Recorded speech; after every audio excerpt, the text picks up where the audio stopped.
For all companies, especially telecom companies, it is key to attract new customers and avoid contract terminations to keep their end users growing and therefore grow their revenues. It is important to understand reasons behind customer churn and try to predict the churn before it happens. So it allows the company to take countermeasures such as discounts, special offers, or other gratifications to keep their customers. A churn analysis is a typical classification problem under supervised learning, predicting whether a customer is going to terminate their contract at a specific time period. So we will use a sample dataset called Telco Customer Churn from IBM to demonstrate how churn analysis works. Let's start the analysis by importing the necessary libraries. Read the data. The head function helps us to display top few lines of the dataset so we can get a good understanding of the structure of the data. Info function gives us the data type of each column and the count of non-null values.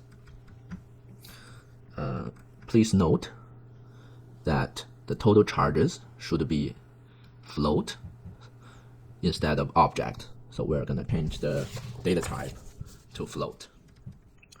So by doing this to numeric,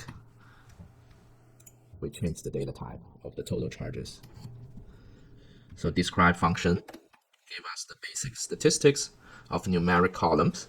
We can get a good understanding of their distributions. Okay, number of unique function give us the count of the unique values. The unique function give us the unique values of each column. So for example, we have two categories in gender column, male and female. Yeah. So this EDA function check for null values. Some function count the number of null values for each columns. Okay, so we have 11 missing values in total charges, 5,000 and more missing value for the churn reason. So the drop NA function drops the rows have null values in the total charges. So there are 20 churn reasons in the dataset. So I would like to check out the most common churn reason by counting the number of unique values in each category and sort in descending order. We can see that the most common churn reason was attitude of support person, followed by a few categories related to competitors' better offer, like higher download speed, more data, better offer, better devices, things like that. Okay, so let's plot some histogram for the categorical data. So first of all, we set a plot style as 538. We use the count plot function in Seaborn to plot a histogram to show the distribution of customers who churn or not churn. In terms of gender, males and females are evenly distributed. Churn rate are similar for both gender. For senior citizen, so most of the customers are non-senior. However, senior have higher churn rate. In terms of dependent, like most customers don't have children. However, customers who don't have children have higher churn rate than those who have children. In terms of partners, the number of customers who have partners and who don't have partners are similar. Customers who have the partner have lower churn rate. Most customers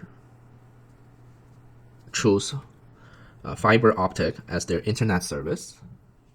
However, customers who choose fiber optic have higher churn rate than customers who choose DSL or no internet service. In terms of contract type, most customers enrolled in month-to-month contract.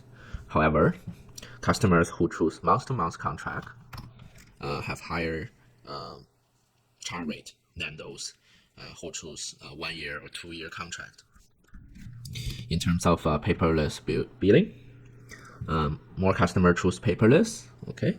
However, customer who choose paperless have higher churn rate than those who choose paper billing.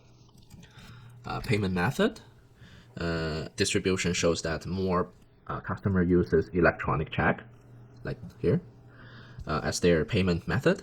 However, customer who use electronic check as their payment method shows much higher churn rate than other payment method. Then we're gonna plot some box plot for those numeric data. Churning customer have much lower tenure, with a median of 10 months compared to a median of non-churners of approximately 38 months.